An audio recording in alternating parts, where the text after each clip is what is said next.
Chapter 17 के अंदर बेटा Yes, आज sir. हम लोग उसका सेकंड पोर्शन एस्टिमेशन डिस्कस करने जा रहे हैं। एस्टिमेशन मतलब एक जजमेंट, एक प्रिडिक्शन। और क्या आपको ये पता है कि एस्टिमेशन हमेशा फ्यूचर के बारे में होती है? मतलब आप पास्ट के बारे में एस्टिमेशन नहीं कर सकते, क्योंकि वो इवेंट ओकर हो चुका होता है, उसके एक्चुअल रिजल्ट सामने आ चुके होते हैं।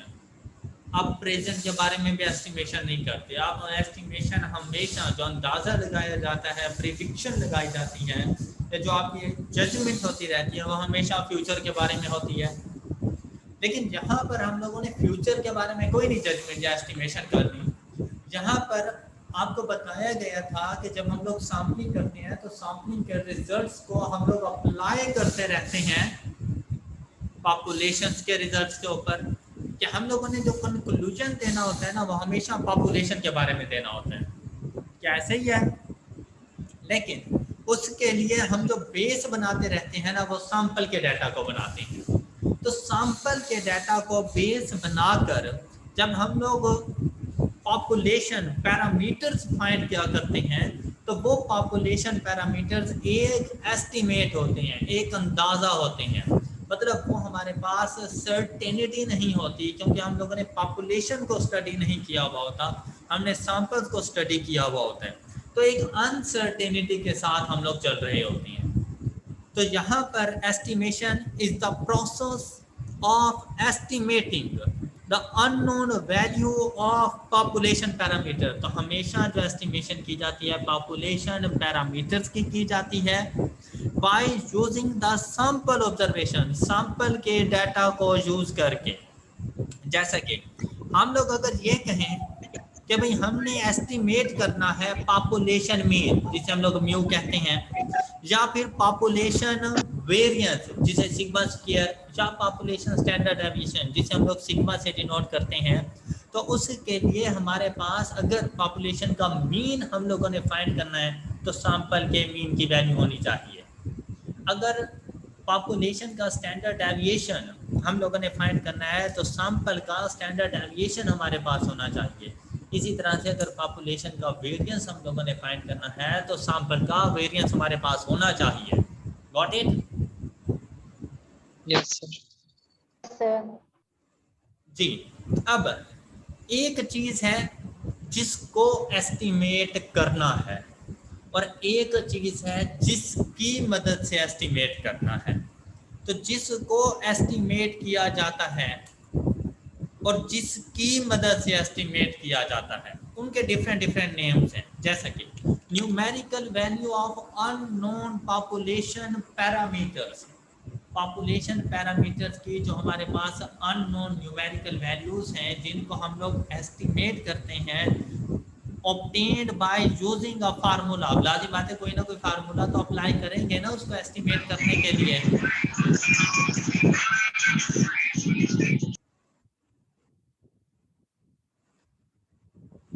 तो जो वैल्यू हम लोग फाइंड कर रहे होते हैं हम उसे एस्टिमेट कहते हैं, और जो फार्मूला हम लोग यूज कर रहे होते हैं उसको एस्टिमेट करने के लिए उस फार्मूले को एस्टिमेटर कहा जाता है।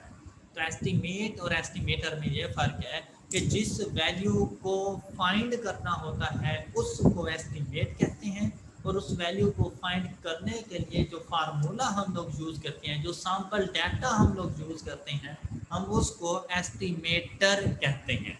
ये बात क्लियर है? Yes, sir.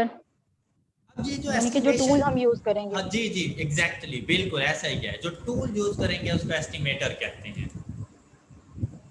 अब ये जो एस्टिमेशन होती है ना, ये दो तरह की होती है, एक पॉइंट एस्टिमेशन और दूसरी interval estimation. Point estimation and interval estimation. अब ये पॉइंट एस्टिमेशन क्या होती है? पॉइंट एस्टिमेशन बहुत सिंपल, जो सैंपल की वैल्यूज है ना एज इट इज वही पॉपुलेशन की वैल्यूज बता दो, ये पॉइंट एस्टिमेशन है।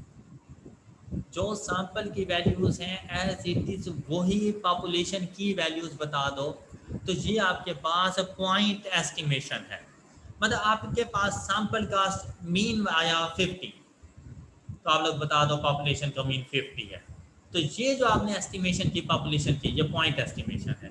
आपके पास सैंपल का स्टैंडर्ड डेविएशन आया 5, आप बता दें पॉपुलेशन का स्टैंडर्ड डेविएशन है 5, सेम एज इट इज वही रिजल्ट जो हमारे पास सैंपल की हैं, तो ये पॉइंट एस्टिमेशन आप लोग कर रहे हैं, इसे हम लोग पॉइंट एस्टिमेशन। सैंपल का वेरिएंस आया आपके पास 25, तो आप बता दें पॉपुलेशन वेरिएंस इज 25, मतलब जो आपके पास एक्स बार है वही आपके पास म्यू है, जो आपके पास एस की वैल्यू है वही आपके पास सिग्मा है, जो आपके पास एस स्क्वायर की वैल्यू है वही आपके पास सिग्मा स्क्वायर है, एज इट इज वही वैल्यू विदाउट एनी चेंज, इसे कहते हैं point estimation. Got it? Sir जी जी। सर सैंपल और पॉपुलेशन किस तरह एक दूसरे के बराबर हो सकते हैं? सैंपल तो कम स्मॉल पोर्शन होते हैं, पॉपुलेशन तो ऑल होते हैं सर, ये दोनों किस तरह बराबर हो सकते हैं? बेटा मैं एस्टिमेशन की बात कर रहा हूँ ना, तो एस्टिमेशन में जी कभी एस्टिमेशन। भी सुनो एस्टिमेशन में बेटा कभी भी बराबरी नहीं आती। एस्टिमेशन में एक अंदाज़ा होता है किसी चीज़ को देखकर। अब किसी को ये नहीं पता कि फरीदुल्ला के कितने मार्क्स हैं, लेकिन लोगों को ये पता है कि यार ये फरीदुल्ला ना नुमान का दोस्त है, दोनों साथ साथ होते हैं, तो प्रीवियस अगर रिजल्ट देखा जाए तो जो नुमान के मार्क्स होते हैं ना वही फरीदुल्ला के मार्क्स होते हैं। तो नुमान के मार्क्स हमें पता थे कि 50 हैं, तो हमने अंदाज़ा लगा लिया यार फरीदुल्ला के बिना 50 मार्क्स होंगे, क्योंकि दोनों ना एक एवरेज स्टूडेंट्स हैं, यूँ समझ। यस यस ये एक एस्टिमेट किया है हम लोगों ने, ये अब इसका हरगिज़ ये मतलब नहीं है कि हमारा एस्टिमेट बिल्कुल ठीक है। अच्छा इसका ओके। ये मतलब हरगिज़ नहीं है कि अगर सैंपल का 50 है तो इसका ये बिल्कुल मतलब नहीं है कि भाई पॉपुलेशन भी 50 है, लेकिन एक सिर्फ अंदाज़ा लगाते हैं कि जब सैंपल, आपको पता है कि सैंपल रिप्रेजेंट कर रहा होता है अपनी पॉपुलेशन को। यस आप देखें अगर क्लास का सीआर मैनेजमेंट के पास आए और मिसबिहेव करे तो लोग ये नहीं कहेंगे कि भाई इस क्लास का सीआर खराब है, लोग कहेंगे कि यार ये बैच मिसबिहेव करता है, इसका बिहेवियर अच्छा नहीं है, पूरे स्टूडेंट्स के ऊपर आ जाती है बात। तो वो जो सैंपल होता है ना वो रिप्रेजेंट कर रहा होता है अपनी पॉपुलेशन को, तब जो सैंपल का रिजल्ट होता है वो हम अप्लाई कर देते हैं अपनी पॉपुलेशन के ऊपर, क्योंकि स्टैटिस्टिक्स कहती है कि उसने कभी भी सैंपल के बारे में कंक्लूजन नहीं ड्रॉ करना। स्टैटिस्टिक्स ने हमेशा अगर कोई कंक्लूजन ड्रॉ करना है तो हमेशा पॉपुलेशन के बारे में करना है। ये अलग बात है कि हम लोग सैंपल्स को बेस जरूर बना रहे होते हैं। ओके बच्चों, ओके। तो एस्टिमेशन के दो मेथड्स हैं। पहला मेथड है हमारे पास पॉइंट एस्टिमेशन। पॉइंट एस्टिमेशन ये होता है कि एज इट इज जो सैंपल्स आपको रिजल्ट दे वही रिजल्ट्स आप अपनी पॉपुलेशन पर अप्लाई कर दें, तो ये पॉइंट एस्टिमेशन है। और दूसरी जो एस्टिमेशन है वो है इंटरवल एस्टिमेशन। जैसे अभी आपने बात की भाई ज़रूरी तो नहीं कि सैंपल की वैल्यूज़ ही पॉपुलेशन की वैल्यूज़ के इक्वल हों, यही बात सोचकर इंटरवल एस्टिमेशन पे चले जाती है। इंटरवल एस्टिमेशन क्या है कि अगर आपको सैंपल का मीन मिला 50, ये सैंपल मीन है, सैंपल से आपको रिजल्ट मिल गए कि इसका मीन है 50, आपने बताना है पॉपुलेशन का मीन, तो अपने आप को ज़रा सिक्योर एंड पे लेके जाने के लिए आप एक इंटरवल बता दें। इंटरवल का मतलब होता है किसी रेंज का बता देना कि स्मॉलर वैल्यू से ग्रेटर वैल्यू की तरफ जाना, कि आप उन्हें कहें कि जो पॉपुलेशन मीन है वो 48 से लेकर 52 के दरमियान होगा। अब आपने एक रेंज बता दी है, ये रेंज इंटरवल एस्टिमेशन को बताती है। अब जितना सैंपल की वैल्यू से कम वैल्यू बताएंगे उतनी ही सैंपल की वैल्यू से ज़्यादा वैल्यू बताएंगे। अगर आप कहते हैं 45 तो आप 45 से 55 बताएंगे, आप 45 से 50 की रेंज नहीं बताएंगे अगर सैंपल मीन 50 हो तो जितना सैंपल मीन से कम करेंगे उतना ही सैंपल मीन से ज़्यादा। और अगर आपने बताना हो 47 तो नेक्स्ट वैल्यू क्या लिखेंगे? 53। तो आप देखें ये आप इंटरवल नहीं बता रहे एक। Yes sir. तो ये इससे हम लोग कहते हैं इंटरवल एस्टिमेशन। पॉइंट एस्टिमेशन में पॉपुलेशन की सिंगल वैल्यू बताई जाती है, जबकि इंटरवल एस्टिमेशन के अंदर हम लोग जब पॉपुलेशन का रिजल्ट्स बता रहे होते हैं तो हम रेंज के अंदर जाकर बताते हैं। ये फर्क है दोनों के अंदर। क्या ये क्लियर है सब लोगों को? यस सर क्या क्लियर। ये बात सबको क्लियर हो गई? दोबारा बताओ, दोबारा बताओ।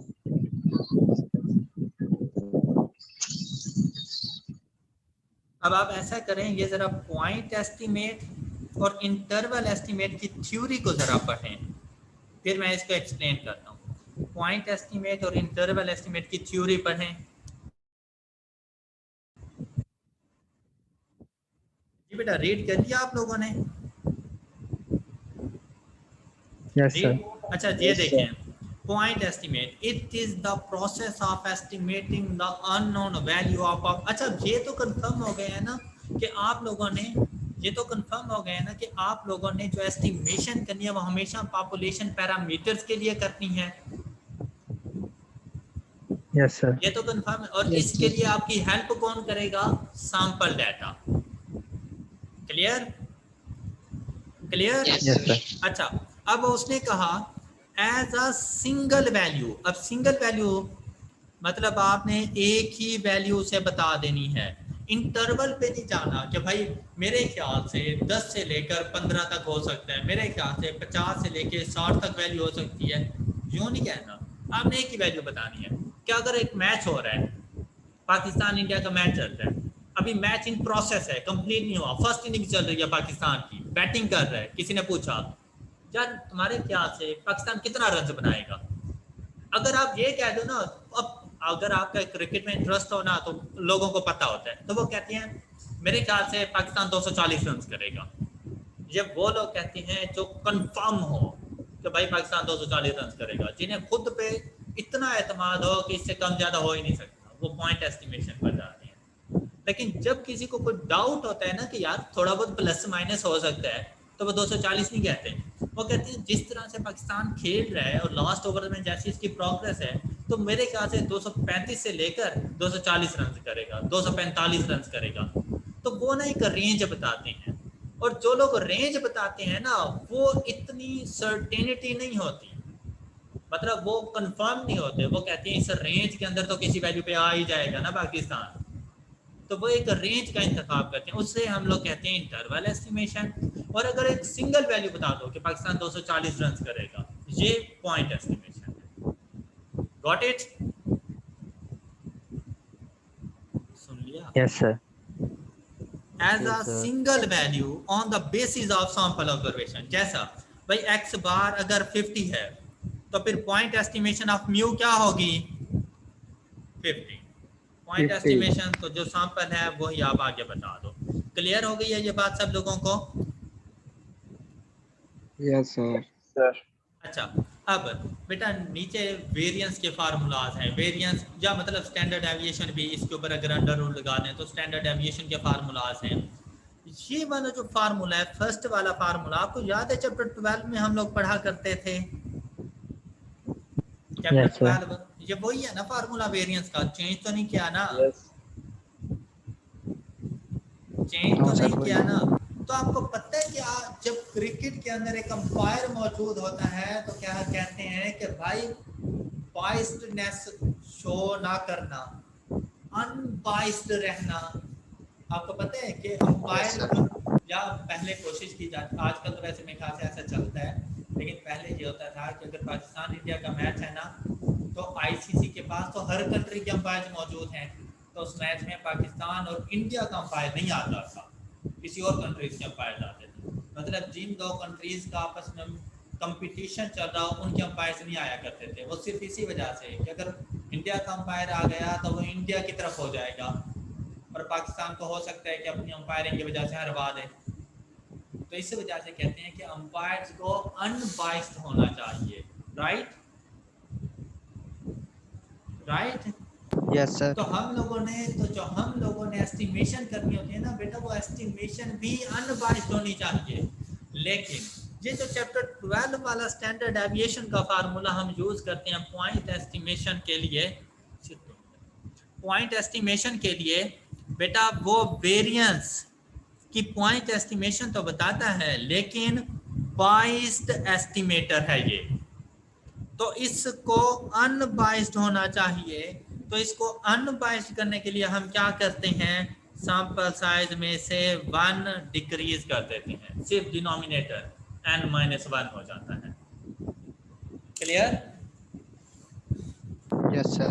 तो बेटा सैंपल साइज में से n-1 कर दें तो ये अनबाइस्ड एस्टिमेटर बन जाता है हमारे पास, unbiased estimator of sigma square. अब वेरिएंस है तो लाजिम बात है उसने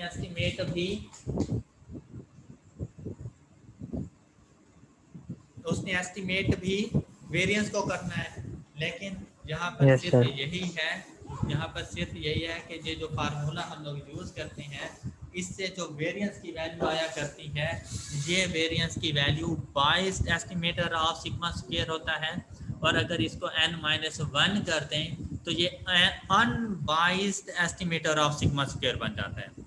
क्लियर? Yes sir. बताता हमने बाइस एस्टिमेशन करनी आपको बेटा ये सिर्फ इसका पता हो कि इन MCQs में अगर आपसे ये बात पूछ ले तो आपने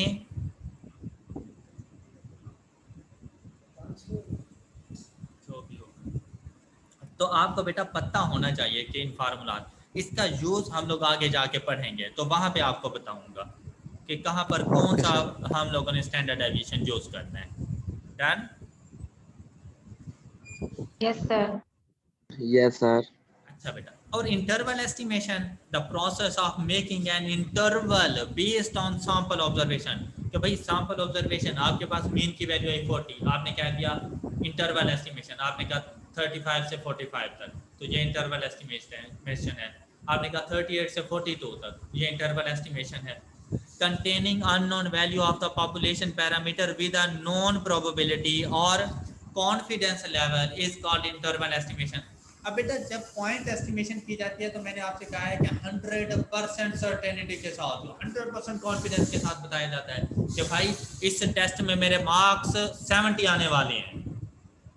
ये कॉन्फिडेंस है। जब आप कॉन्फिडेंस आप टेस्ट देकर आते हो आपको पता होता है कितने गलत हैं कितने ठीक हैं, तो आपने कह दिया अपने दोस्त से भाई मेरे मार्क्स 70 आने वाली हैं, ये आपका कॉन्फिडेंस है और ये 100% कॉन्फिडेंस है, ये पॉइंट एस्टिमेशन है। लेकिन अभी आपको कुछ MCQs का नहीं पता,